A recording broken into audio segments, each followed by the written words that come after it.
யாழ்ப்பாண மாவட்ட ஒருங்கிணைப்பு குழு கூட்டம் தற்போது இடம்பெற்று வருகிறது. இன்று காலை யாழ்ப்பாண மாவட்ட செயலக கேட்போர் கூட்டத்தில் ஒருங்கிணைப்பு குழு தலைவரும் கடற்றொழில் அமைச்சருமான ராமலிங்கம் சந்திரசேகர் தலைமையில் குறித்த கூட்டம் நடைபெற்று வருகிறது. கூட்டத்தில் நாடாளுமன்ற உறுப்பினர்களான கருணிநாதன் இளங்குமரன், வைத்தியர் ஸ்ரீபவானந்தராஜா, ஜெயச்சந்திரமூர்த்தி, ரஜீவன், சிவஞானம் ஸ்ரீதரன், வைத்தியர் ராமநாதன், அரிச்சுனா உள்ளிட்டவர்களும் கலந்து கொண்டுள்ளனர். கடற்றொழில் நீரியல் மற்றும் கனிவளங்கள் அமைச்சரும் யாழ்ப்பாண மாவட்ட ஒருங்கிணைப்பு குழுவுடைய தலைவருமாகிய கௌரவ ராமலிங்கம் சந்திரசேகரம் அவர்களை இன்றைய இந்த மாவட்ட ஒருங்கிணைப்பு குழு கூட்டம் தொடர்பாக பாராளுமன்ற உறுப்பினர்கள், அவைத்தலைவர், அரச அதிகாரிகள் காட்டுகின்ற அந்த மேலான ஒத்துழைப்புக்கு மாவட்ட குழுவினுடைய செயலாளர்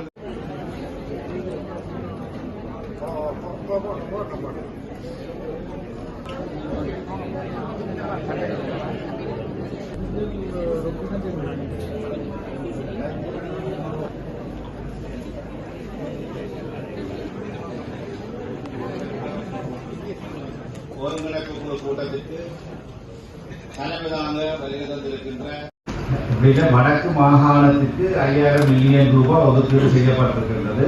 ஆகவே அதன் அடிப்படையில் மாவட்ட ரீதியாக முன்னுரிமைப்படுத்தப்பட்டு கிடைக்கப்பெறலாம் என்ற ஒரு கருத்து சொல்லப்பட்டிருக்கிறார். நினைக்கிறது நம்முடைய கௌரவ ஆளுநர் 5 மாகாணங்களுக்கு மாவட்டத்திற்கும் பொறுப்பாக இருக்கின்ற காரணத்தினாலே அவர் அதற்குரிய சரியான முறையிலே அந்த தேவையின் அடிப்படையில் அவர் பங்கீடு செய்வார். நாங்கள் எதிர்பார்க்கின்றோம் உங்களுக்கு ஒரு 1000 மில்லியன் ரூபாய் கிடைக்கலாம். கௌரவ ஆளுநர் இந்த கேள்வி என்னென்றால், எங்களுடைய பாப்புலேஷன் எடுத்து பார்த்தா யாழ்ப்பாணத்தில் பாப்புலேஷன் கிளிநொச்சி, முல்லைத்தீவு அதோட விட கூட. நீங்க பாப்புலேஷன் பேஸ்லையாக இருக்கிறீங்க அல்லது டிஸ்ட்ரிக்ட்டுக்கு 1/5 இருக்கிறீங்களா? 5000 மில்லியன் தான் தரப்பட்டதே தவிர அதே முன்மொழியோடு எல்லா மாவட்டங்களிலும் அனுப்பி வைக்கப்பட்டிருக்கு. தொடர்பாக இன்னும் நாளேந்தில் ஒரு கருத்துரையாடல் நடைபெற்ற அமைச்சில் அது கூட தான் என்ன மாதிரியான ஒதுக்குகள் எவ்வாறு ஒதுக்கு செய்யப்படும் என்ற விவரங்கள் எங்களுக்கு தெரிய வரும். ஐயா, ஒரு தெளிவான பிரதேச சபை இருக்கு. அதை பிரிச்சா ஒரு பிரதேச சபைக்கு 66 மில்லியன் வருது. அப்படி பார்த்தா 3 கிலோமீட்டர் பாதையில மட்டும் தான் நாங்கள் புனரமைக்க முடியும். இது நாங்கள் உள்ளாக வீதி அபிவிருத்தியை பற்றி மட்டும் கலைக்கிறோம், அதாவது கிராமிய வீதியை பற்றி. எங்களுக்கு அந்த ஆர்டிடியில வரக்கூடிய காசுகளை உள்ள வேண்டிய ஏதாவது சொல்லிடுமா?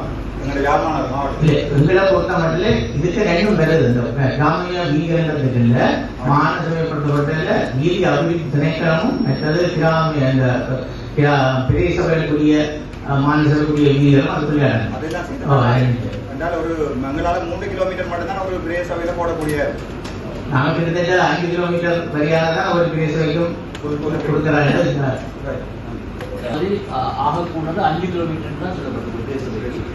நாளையான கூட்டம் கொண்டு ஏற்பாடு செய்திருக்கீங்க. அந்த 1500 கிலோமீட்டர் இந்த 5000 மீட்டர் விவரங்கள் தரப்பட இருக்குது. அடுத்த முக்கியமான விஷயம் என்ன சொன்னா, 500 கிலோமீட்டர் என்றது ஐயா, 5000 விட கூட காசு வரும். நாங்கள் கூறி நாங்கள் அவ்வளோ யாருக்கு இங்கே வந்த ஒரு சொன்னா இந்த வருஷத்துக்குள்ள நீங்கள் எவ்வளவு செலவழிக்க இருக்குமென்ற அடிப்படையில்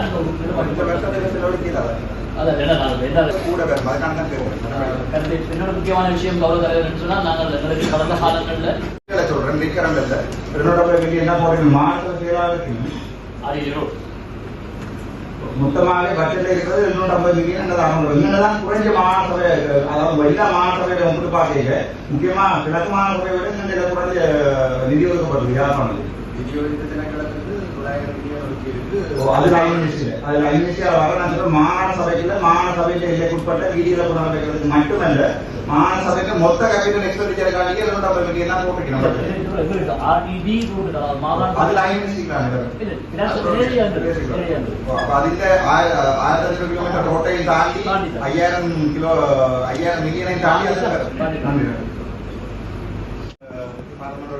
நாங்கள் கோட்டை காணிகளுக்குள்ள தண்ணி போகுதுன்னு சொல்லி இங்க இதுல அனுமதி எடுக்க சொன்னாங்க.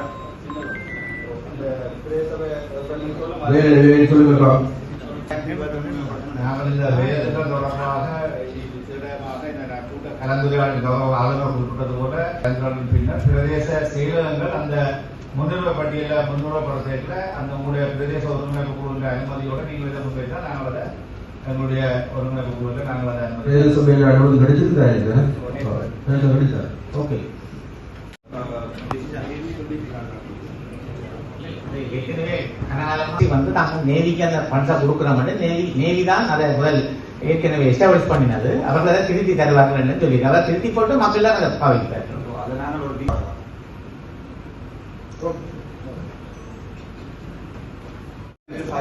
சபையில எல்லைக்கூட லாஸ்ட் விஷயம் நினைக்கிறேன் அதை நாங்கள் சொல்லுவோம்.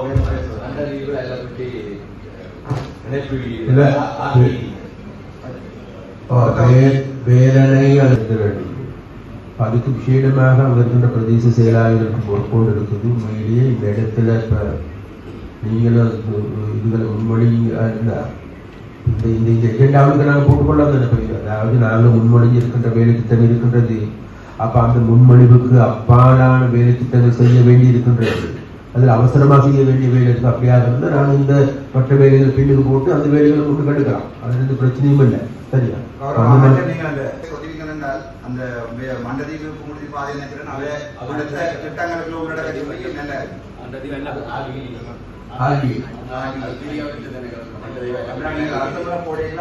எல்லா பொதுமக்களும் நமக்கு கேட்ட வேண்டும். அடுத்த முறை நீங்க தரப்போவதில்லை கட்டாயம் அதை கை கொடுக்கணும். ஏற்கனவே ஒரு பாலம் கட்டப்பட்டு காசு இருக்காது.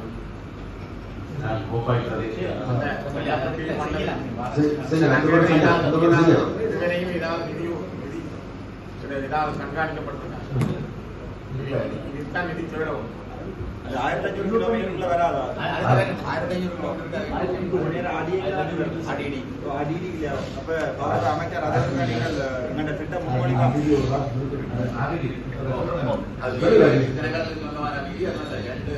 மண்டலமே நல்லபடியாக விளையாடுகிறது. அது பெருமளவு நிதி தேவையான பக்தியஸ் கட்டணும், நினைக்க உள்ளடணும், மூவி செஞ்சு இந்த மாதிரி செய்ய முடியுமா? ஆரம்பிக்க முடியுமா? அது கூட இந்த ஒரு 5000க்கு எடுக்காம நாங்கள் 1000 ஆனா அதுக்கு முதலும் பேசப்படுறது இது கை வைக்கப்படுறது இல்லை. இன்றைக்கு இதுல கதைப்படும், இது விடுபடும். இதுல சரியாக செய்யப்படுவோம்னா அந்த வீதிக்கு அந்த 1000 பாலங்கள்ல எங்களோட முயற்சியெல்லாம் ஒரு பாலம் கொண்டே கட்டுப்பட்டது. அது மாகாண சபை இருக்கிற பொழுது அதுக்கு பிறகு எதுவுமே அந்த வீதியில நடக்குது. அதுக்கு வந்து எங்கட கவர்னர் ஜியா இருக்க அந்த ஹை இம்பாக்ட் திட்டத்துக்கு நீங்க அந்த ரோடு இருக்கா முன்னெடுத்து பார்த்துருக்கீங்க. அதுலேயும் அது சாத்தியப்பட இல்லை. அவை இதுக்கு ஒரு சரியான விடை இருக்கணும்னு நடக்குமா நடக்காதான்னு சொல்லி கொண்டு போகக்கூடாது. 1500 கிலோமீட்டர் இந்த திட்டத்துக்குள்ள அது உருவாக்கப்பட்டது. எல்லா பண்டிகையில இருக்கிறார்கள் பயன்படுத்துறது. மண்டதி வைத்தியசாலை தான் வேலனுக்கு அடுத்த ஒரு வைத்தியசாலையா இருக்கிறது. பயன்படுத்தப்படுற அந்த பிரதான விதி கேட்டு பல காலமா அப்படிதான் இருக்குது. அதுக்கே வழிமுறை இந்த வருஷம் சாத்தியப்பாடு இல்லை. 1500 கிலோமீட்டருக்கு ஒதுக்கப்பட்டிருக்கா? 5 வருஷம். அதுல இந்த முறை கட்சியில லைப்ரேஷன் எவ்வளவு போட்டிருக்கீங்கம்மா இந்த 1500 கிலோமீட்டர் திட்டத்துக்கு?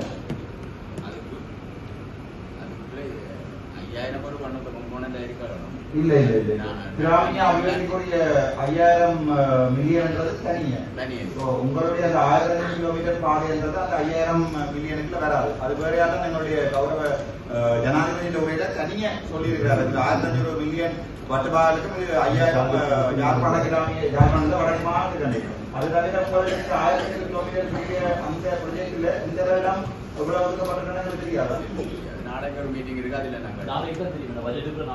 இந்த காரநகர் யாழ்ப்பாண வீதியும் முதல் கிடைக்கிட தோண்டி கிளறி அப்படி போட்டு விட்டாரு.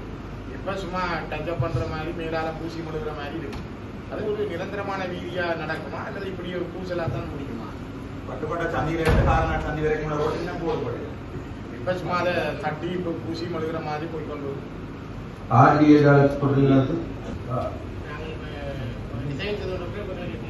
இந்த வருஷம் சாத்தியப்படுமா?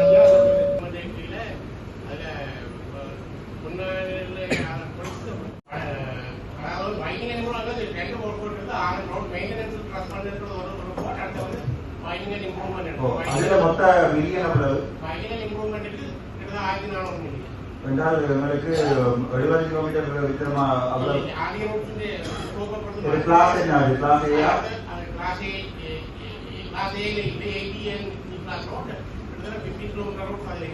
ஒரு கிளாஸ் ஏபிஎன் ரோட்டுக்குரிய 1 கிலோமீட்டர் மொத்த கிளாஸ் ஏயும் 15 கிலோமீட்டர் நடுவில் இருந்து 15 மீட்டர் ஜலமிச்சாலை மட்டும் நேற்று ஆர்டி சொன்ன ஞாபகம் இருக்கு. என்பது மில்லிங் யூனிட் என்பது எல்லா ஊர்களும் எவ்வளவு கிலோமீட்டர் ரோடு இன்னொரு ஒடுக்குப்பாடு நிதியில போறதுக்கு பிளான் பண்ணிருக்கீங்க?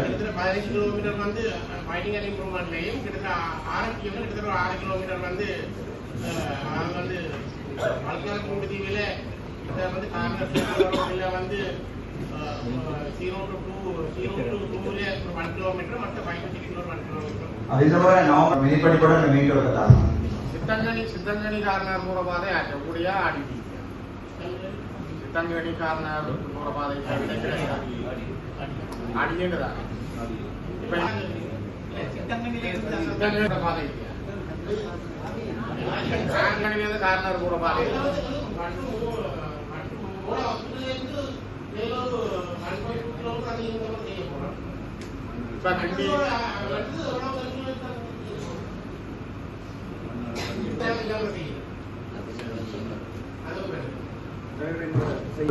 வீதிகள் இருக்குது. அப்ப இந்த வீதிகள் தொடர்பாக உங்களுக்கு நாளைக்கு நாளன்றைக்கு உங்களுக்கு கூட்டம் தானே கொழும்புல இந்த கொழும்பு கூட்டம் போயிட்டு வந்ததன் பிறகு இதெல்லாம் நல்ல முறையில் நீங்க இந்த வருஷம் என்னென்ன செய்ய போய் நல்ல முறையில கேட்டகரைஸ் பண்ணி எங்களுக்கு தான் அல்லது எல்லா உறுப்பினர்களுக்கும் அனுப்பி இந்த இடத்துல நாளைய வீதிகள் முடிந்ததன் பின்னர் ஒதுக்கப்பட்ட பணத்தை வச்சுக்கொண்டு எந்தெந்த வீதிகளை முன்னேற்றம் செய்வது சம்பந்தமாக ராஜீவ் போகும். அப்ப அதுல நாங்க சரியாக முன்னுரிமை அளிக்கிறோம். அர்ஜுனா சொல்ற மாதிரி நாங்க சரியான முறையில் முன்னுரிமை அளிக்கிறோம். அப்ப இந்த பிரச்சனை வராதப்பா. மக்கள் மத்தியில் இருக்கின்ற பிரச்சனை முன்னுரிமை அளிக்கப்படாத வீதிகள் போடப்படுமாக இருந்தால் முன்னுரிமை அளிக்கப்பட வேண்டிய வீதிகள் போடப்படாமல் இருக்குமாக இருந்தா அதுதான் இருக்கின்ற பிரச்சனை. அப்ப அந்த பிரச்சனைக்கு பதில் சொல்ல வேண்டிய ஆட்கள் இந்த பிரதேச செயலாளர்கள் விசேஷமா. அப்ப அவங்க நீங்க இது சம்பந்தமாக உங்களோட இதுகள் தான்